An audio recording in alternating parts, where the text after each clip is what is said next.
God. Wow. It's very strong. It is. That's going to blow your socks off. I think that's the strongest drink I've ever made on this channel.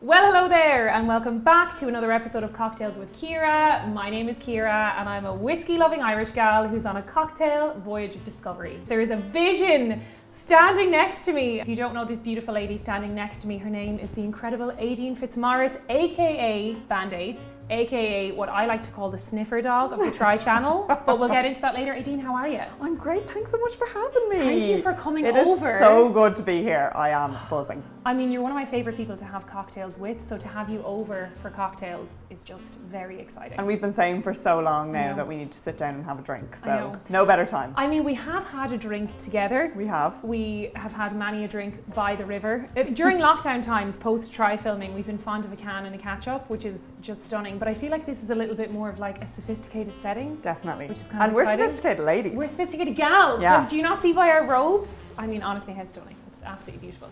So we're going to make a cocktail today, and I was kind of like, will I give you a choice? Will I surprise you? So today we are going to be making Long Island iced tea. Oh, Ciara, what a great one. Are you a fan? I am a fan. It reminds me of being on holidays. Yes. Sitting like à la plage. So bring it on. Oh, amazing. Love I mean, it. honestly, that sounds stunning.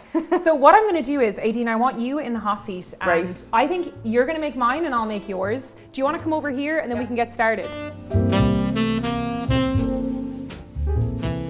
You're a fan of making a cocktail. You're definitely I love well making able. a cocktail. Yeah, love it. And I feel like you have a distinguished palate. Like, personally, you're kind of an intimidating guest to have over because you know your stuff. So like, I could give like Dermot like a plate of piss and he'd be like, this is delicious, but you've got a palate. I expect a high standard. Yeah. We know I don't give a 10 on the Tri-Channel. No, so. she never gives the 10, which I love. You know, I, on the other hand, am like a Labrador. It's ridiculous. We're going to do, I think it's vodka, tequila, rum, Cointreau. Wow. You could also use triple sec, and then, yeah, and gin. So there's 5 alcohols, 4 spirits, 1 liqueur, and then we do a float of Coke, and then we also add a little bit of lime juice. So Lovely.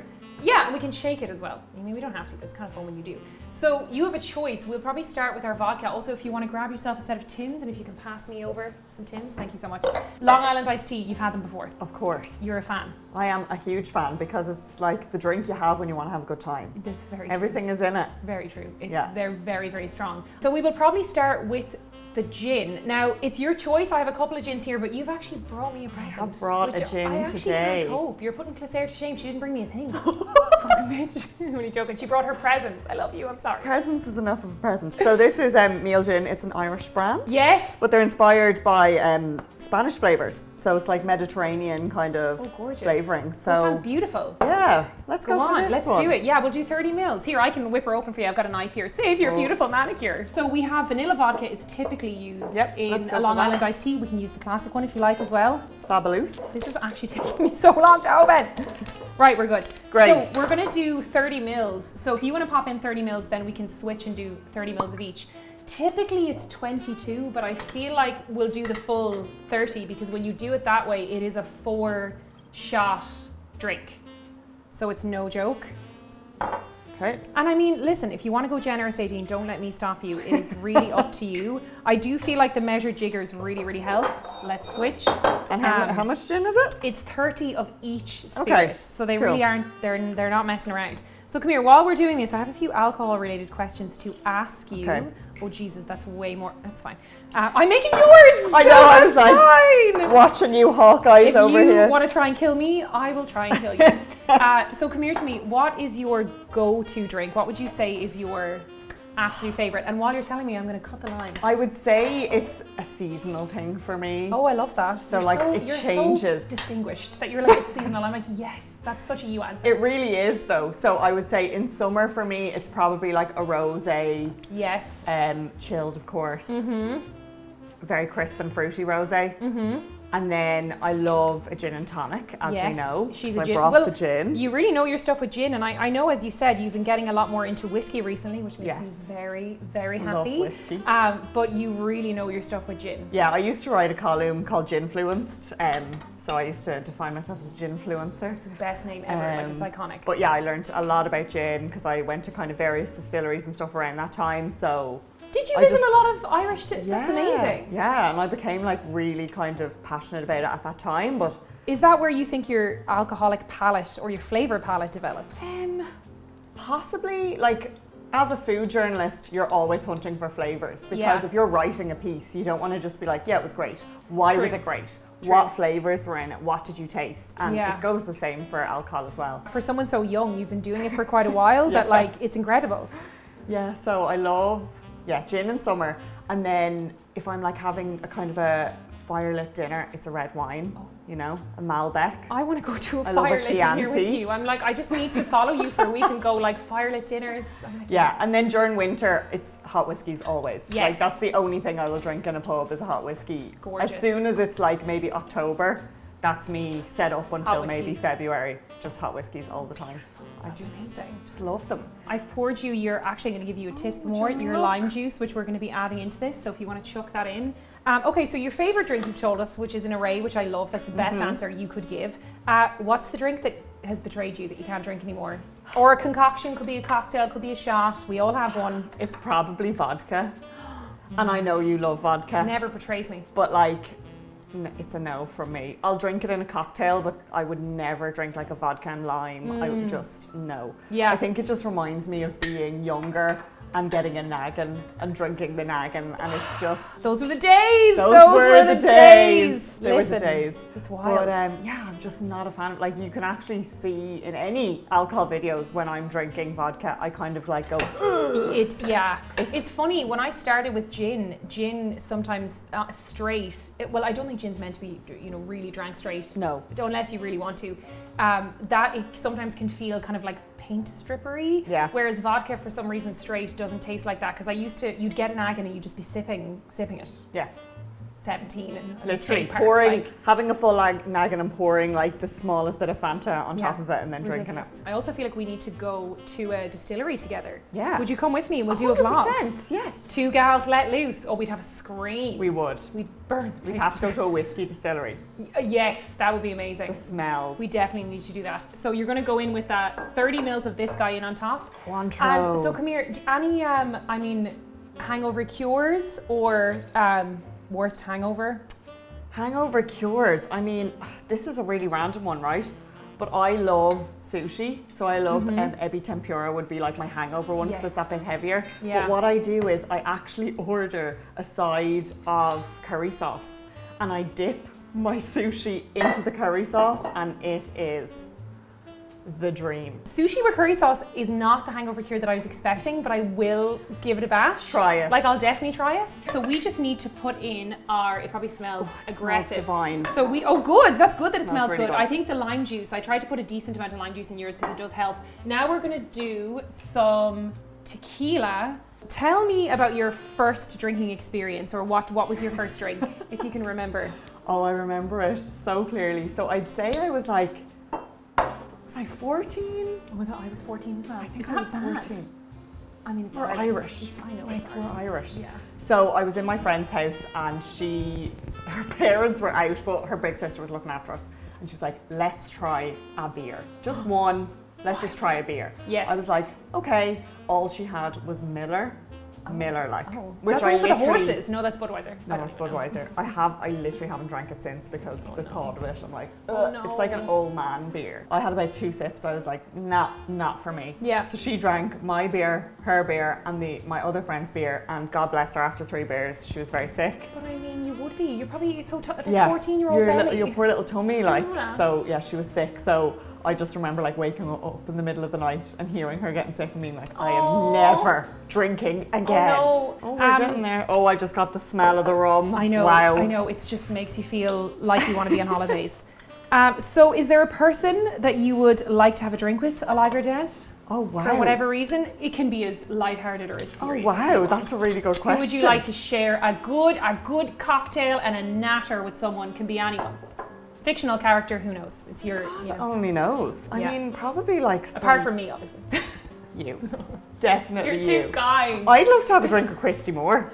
Oh, that's a great answer. We play a few tunes. You know we love the tunes. Oh, we do. We certainly do. And I actually just love, he has like a kind of a no bullshit policy. Like I've been to a few of his gigs and he just, like if he's in a good mood, it's the best gig you'll ever go to. Yeah, he's really authentic and raw, and yeah. I think he's great. Oh, go on. That's a great answer. Yeah. Oh, goodness. When's the last time you did a good shake of a cocktail? I'm sure you do it all the time. We do it in the house a good bit now. I live with 4 others. Your house seems like so much fun. It's good crack. I want to come over.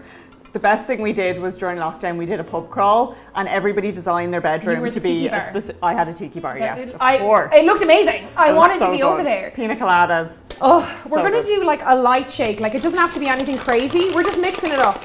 Waking up the citrus, whatever. You know, you're doing it. You just look so good with the robe and everything. I love the sensation of the shaker getting colder as you shake it. So we can go ahead and strain her in. You're probably going to have to like avoid the ice. Beautiful. Oh, gorgeous. I keep forgetting that you're making mine and I'm making yours. Ooh. Gorge. Ooh, that's actually really well filled. Oh my God. We're going to have no room for Coke. Oh, this is I have a little bit. Well, you're gonna have a great time with this drink because I've given you a good, can you see there's like a good 3 millimeters for the mixer. I could remove an ice cube, or are you okay with it being? Yeah, sure. I mean, we can top it up with Coke. Yeah, we can top it up. We can top it up. If you're feeling like I am trying to kill you, which I really am. I wouldn't put it past you, Ciara. Do you know when people make mimosas and it's like Prosecco and then they're like with the orange juice, they're like, no, that's a joke. Will I do a bit more? Yeah, go for it. No, I actually feel like this. Okay. It's like literally. You know what? An iced tea, Long Island iced tea reminds me of was. So when I was growing up, I used to go to Portugal every year. Oh, stunning. My parents had friends who had a timeshare, and they used to let us go. But when I was like 15, I started going out. So I would go out to the pubs. And this for me was the best thing ever. I think I really grew up because Mom trusted me and gave me that independence. Yeah. It's like the best time of my life. Mm-hmm. So then when we were 16, we used to go out 17, maybe not 15, I would say 16, but our friends' parents would meet us at like a certain time and bring us home. You know, like it was very controlled. But then when we were like 17, all of my other friends used to also go at the same time. So there was like a group of lads and then us, and we'd like stay with them, and we just had the best time ever. So a Long Island iced tea to me is that trip, because we would always have them, because there was a little tiny tiki bar in Matt's bar in the Algarve, and we used to go and get these Long Island iced teas and sit down, and that'd be your drink for the night. I certainly hope the Long Island iced teas you were drinking weren't as strong as what I'm about to give you. They were very strong. I'm a bit worried about this, but I think we'll be grand. We can top her up with Coke. Now it is time actually for us to do our beautiful garnishes. I've pre-cut one for you. Lovely. Would you also like to choose a little jazzy umbrella? Oh yes. And you can pick an old straw there, and you can pop this on the side if it literally is even going to fit. Yours is like at the point of spilling over the edge. Oh, that's good. And then we can also, the straw, do you know what? I actually always struggle with the garnish. It's the thing that always kills me because they're so finicky between like the cocktail cherries and everything. But I'm gonna try and stick it in here. Let's have a little cheers. We can do a quick sip and then we'll get cozy on the couch, but we'll do a taste test. Oh my God. Wow. It's very strong. It is. That's gonna blow your socks off. I think that's the strongest drink I've ever made on this channel. Like, I'm worried about if mine tastes like this, I'm worried about yours. Like, you have like maybe a teaspoon of Coke in there. I do. So I'm gonna have to like put Coke in gradually. We'll top it up. Yeah, we'll top it up. Okay, so I mean, on this note, let's just go over to the cocktail couch. I have more questions I want to ask you. Lovely. And we'll get cozy. I already feel tipsy after one sip. I'm a little bit worried. Let's just go and get cozy. Let's do it. All right. Yay! This is absolutely fab. I'm loving this. And yeah, it's so warm in here that it feels tropical. The lime juice with the vanilla vodka is a really, really good combination. It's nice, isn't it? Yeah. They're the two flavours I'm getting like Yeah. really, really strong pangs of. So I mean, on the subject of that, I feel like we can't not mention Tri-Channel. It's obviously the thing that brought us together, which is very exciting. I was definitely already aware of you. I knew who you were. I knew what you were doing. I feel like as another woman in the media, I love seeing people who are just out there feckin' doing it. And you're someone who, I've said this to you before, like you have like a tenacity that I love, because I think I'm the same. But it's just like, you're just like, this is what I want. You're ambitious, like career driven, also incredibly sound, let's be fair, but also just like, you're going for it. You know, I feel like that would come out with later on. I'd be like, I just think you're great. But you know, but we've had these conversations before. Yeah. But I feel like there's other things that I wanted to ask you, and to do a top and tail of it, like, how did you end up doing what you're doing? Why are you here? How did we end up here? Yeah, so is what I'm asking. Do you know what? It was something I always knew that I wanted to do. I didn't really know in what capacity, but I remember picking up like a prospectus when I was, is that what they're called? Yeah. Prospectus when I was like 15 or 16, and being like, I want to do media, and that was it. Decision made. You know the way some people like get to 6th year and they're filling out the CAO and they're like, oh geez, I'll just throw this down. Like, I was so sure. Yeah. So I went to DCU and did communications, and that wasn't my first choice, but it ended up working out really well because it was focused on media, but there was like so much time outside of lectures to do extracurricular stuff, which is what I got really interested in. So I was like on the media side of like societies, and worked in the TV studio, not worked, but like went in there all the time and was like fixing light bulbs and doing teleprompters and stuff, and I was like, this is class. Yeah. So after my first year of college, I was like, okay, there's no better time to start this now. So I set up a YouTube channel. Yes. In like, I'm gonna say 2012. That's such a long time ago. But as we were just talking before we started filming, that like, this is something I've been doing forever. Like, I can't remember not what age doing were you this. In 2012? 18. Oh, stop, you're only a pup. Yeah. Jesus. Yeah. But I started YouTube, and back then it was a very small community. Oh yeah. There was very few YouTubers, so we used to meet up, all the YouTubers and content creators. That's how you met all the Try guys. Exactly. That's how I met Kelly, Colin, and Sean. Yeah. And we all just became like really close because we had start calling them Collie because they are one person. Yes.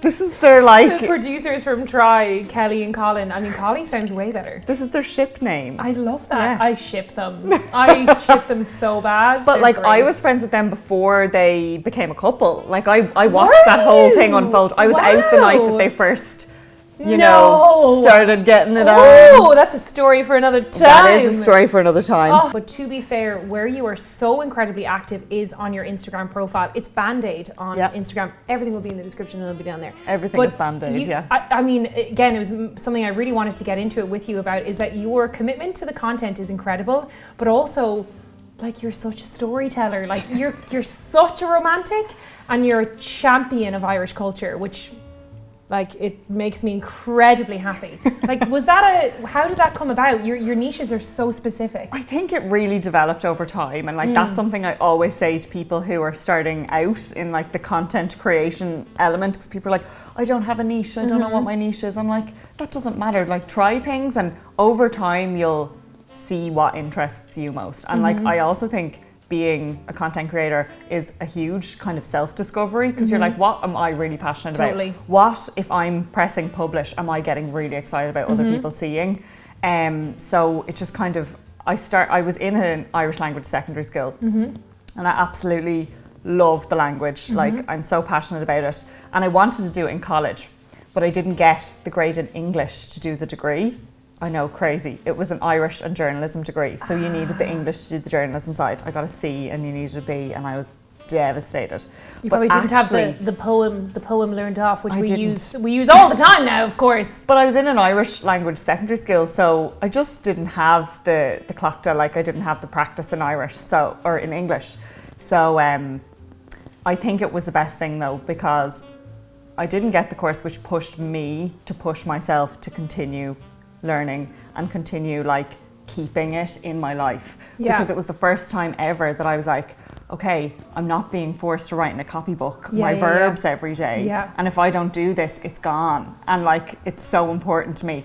So that's kind of like one of my big things. The other is traveling around Ireland, and it's just something I was doing myself, and I was taking pictures of, and as my page was growing, that seemed to be what other people were interested in as well. And I was like, oh, this is something that I can kind of create as my niche. And it just happened really naturally.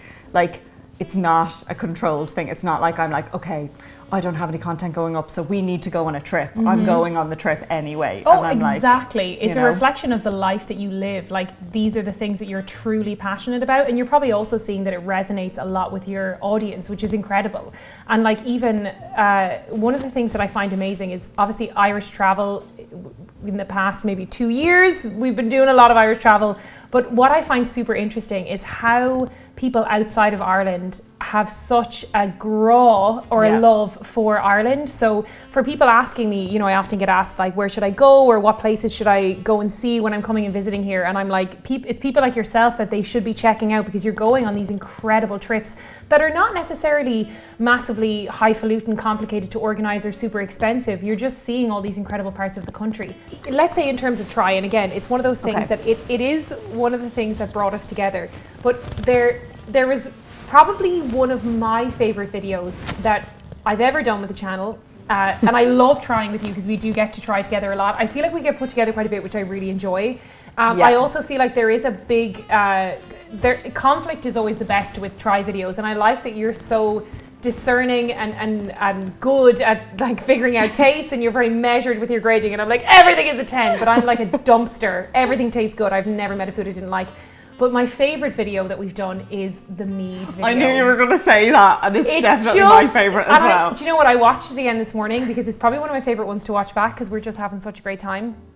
And there was one thing that we talked about, and it's how romantic alcohol is, and how, because I feel like you're such a romantic in how you storytell with your content, in how you approach like Irish travel, Irish culture, how supportive you are of Irish brands, like your whole, literally the ecosystem that you've built for yourself on the internet. But you're also such a romantic. And I think I'm the same, because I'm not a romantic in the traditional sense. I'm not like, read me love poems.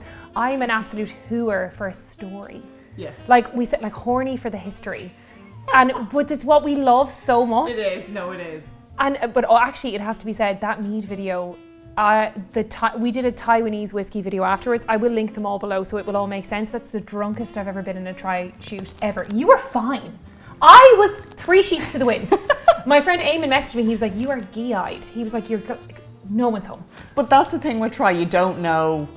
Sometimes you're fine, and some days you're like, I think it was the mead. I don't know what we were drinking. I don't know what it was. I don't know what it was. It was such a fun It was fun. I have one more question before we get into the internet question, and it is obviously massively, so many things have changed in the past year and a half, and content, of course, digitally we're so connected, because for a very long time we couldn't be physically connected. What I would really love to know is, as someone who is so educated on social media, it is something that you not only do for yourself, you do it for other brands, you just speak the language of it. What's next for what we're going to see of you, as in, like, and again, it could be just a continuation of what you're doing, which is stunning. Of me specifically. What's the crack? Where is it going? Where is it going? That's a great question. How are you getting on? Oh my God. It's definitely like in my vision now to go and do this myself, because I've been working a full-time job for about 5 years now. And there's just like, I enjoy it, but I'm like, of course, I just know I'll be more fulfilled when I'm doing this myself, and I can like spread myself into projects that I know that I'll have a huge interest and passion in. So hopefully now in the next few years, I'll go out on my own, and I'll probably set up not only like a content creation strand of my life, but I'll also probably help like Irish businesses or Irish enterprise offices with Irish companies and setting up on social media. So that's kind of the dream, but also like a huge, the biggest thing for me has always been presenting. And that's kind of how I ended up on social media, because I realized over time, I used to be a kids TV presenter and left that while I was still in college, finished the show and left college, and I was like, oh, I'm sorted. I have a TV show under my belt. I'm grand. What could go wrong? Walked into the big world, and I was like, I know, it's outrageous. There's no TV presenting jobs because everybody's watching Netflix. So presenters are gone. Yeah, the culture, not even the culture, the how it all worked was massively disrupted by social media. 100%. But you were someone who very, very quickly learned that one can self-publish. You are your own broadcasting platform, and you can see it with the discipline that you apply to your own pages is the exact same as the discipline that one would expect from the likes of our national broadcaster. I've asked you so many questions personally, but I do have a lot of questions from the land of the internet. Now, I haven't even looked at these now, so these are going to be quite funny. Also, I'm definitely tipsy, by the way. Like, I'm having a great time. Cheers. I feel like every milliliter is like a good shot. Yeah, you're like, woo! We're getting there. Okay, go for it. Quick fire round. So we have, oh my God, Aideen's self-confidence is so inspiring. I promise I didn't write this. How does she do it? She just radiates this drive, steadiness, and happiness in herself. Honestly, I'm in awe of her. Oh my God, I can't cope. And you, of course. What a stunning team of girlos. Looking forward to seeing what cocktails you enjoy. Okay, so what we're looking at here, and Daisy Moonshine, Daisy Moonshine, thank you for such a lovely comment. I agree with you. That's so cute. Your confidence is inspiring because it's not easy.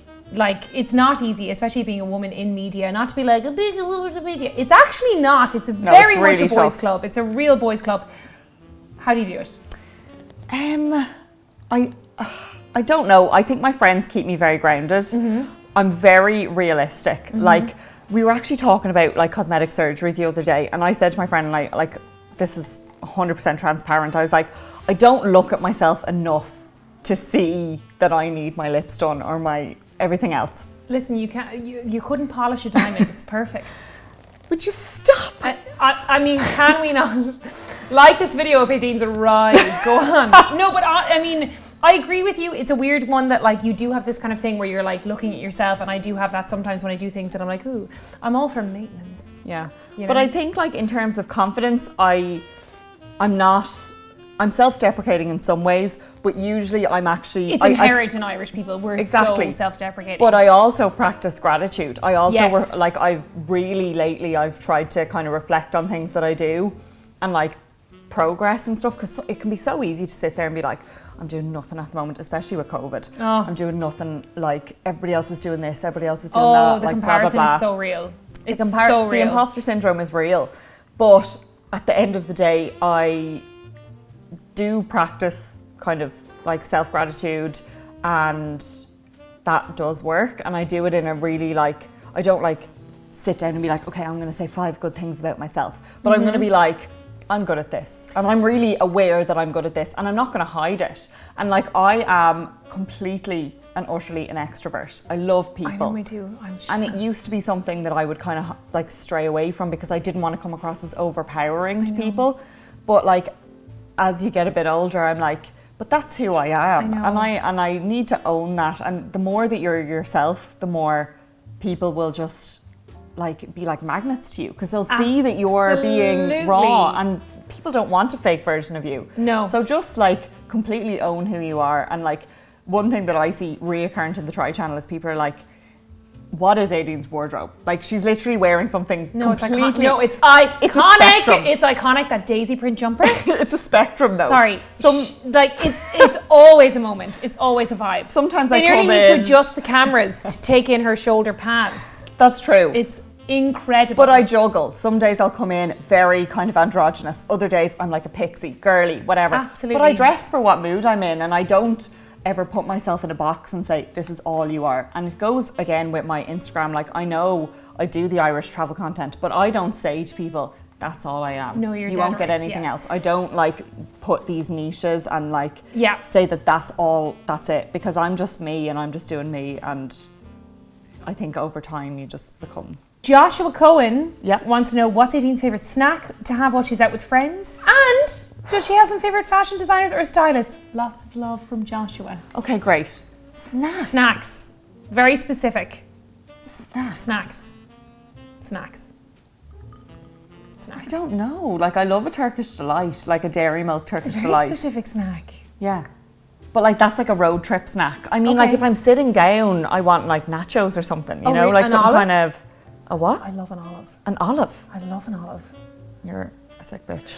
Olives are nasty. I would have thought you would have loved olives. You're so sophisticated. I hate olives. I love nothing more. No, I can't get on board with the olives. Grant. Turkish delight. And favourite fashion designers and stylists? I would say I mean, you're such a vintage queen. Yeah. That, I mean, I would say your stylist is oneself. You're incredible. I don't have a specific person that I follow and then I'm like, okay, that's the way I want to dress. I'm like, it's very eclectic. It's very all-encompassing. It's a spectrum. In designers, I love Hayes, who is my Daisy. My Daisy. Oh, she's iconic. Yeah. It's like a 3D Turkish designer who does these kind of like woolen cardies. It's the most outrageous cardigan you've ever seen. When I put it on the first time, my housemates were like, is this a joke? No. I was like, no. No, I love that. It's entirely not a joke. One of my favourite compliments in regards to fashion I've ever been given was about 15 years ago, and somebody was like, when I meet you, I never know what you're going to wear. And I would say the exact same thing about you. I love that. When I'm picking you up and I'm like, and Lawrence was like, tell her to wear something I can clip a mic on. And I'm like, I will not tell her what to wear because I couldn't tell you what she's going to wear. I couldn't. It could be the most floral, ethereal, stunning feminine thing, or she could be wearing a zip-up PVC moment. Yeah. Both would be stunning because you're an actual model. It's outrageous. We'll do the last one. Lucy in the Sky wants to know, what's her favourite product she's tried on the Try channel? Ooh, favourite product? Yeah, I mean, I think she means like thing. We did an Asian snack video. And there was these like cinnamon crisps and they had like a little frog on the front of them. That's so specific. They were, I love cinnamon, so like I have dreamt about them ever since we did that video. Wow, and probably really hard to get one's hands on. I full on asked Colin, I was like, can I take them home? Give me the hookup. And he was like, no. What's your dealer? I know, so sad. Wild. Like in the Try channel, there is a whole section of snacks. Yeah, they have them kind of behind lock and key. It's a bit aggressive. Yeah, they give out to you like, they don't give out to you. But they're like, don't look at them. I think I've been essentially hit with a cane and told to go away, that they're like, stay away from the liquor. I'm like, always poking my head around, always. like having a look, and Colin has no time for it. About it. It's wild. But sure, look, plenty more Try shoots will be had in the future, and between both of us, I think we could jimmy those frog cinnamon crisps. We will. I feel like if two triers were to do a heist with maybe a third as a driver, I would say me and you, and who would drive? Martin. Fully fucking drive, and he'd like great tunes and he'd great sunnies on, he'd be like, let's go. Because Martin just looks like someone who would be in a heist. He's got the suit, he's ready to go. So true, it's so true, it's so true. I mean, on that note, I feel like I've asked you so many questions. I could ask you so many more, but thank you for joining me for cocktails. It has been so great. I mean, thank you so much. You're flying down. You know, like, I put more Coca-Cola in mine. She's definitely lit. She's motoring. We have a few more questions from the Patreon community. There's a few saucy ones. We will get into it. It'll be fine. There may be a drinking song. But for this point, I will honestly implore you, there are so many links in the description that you need to check out. There's a lot of context that needs to be had. But what I will say is a massive thank you to Aideen /Band-Aid / the Try Channel Bloodhound Sniffer Dog for joining me for this gorgeous, gorgeous cocktail session. Like, honest to God, I feel like there's so many other things I could ask you. Also, didn't intend on getting her as drunk as I did, but here we are. Thank you so much for watching, and we will see you in the next video. Say goodbye. Cheers.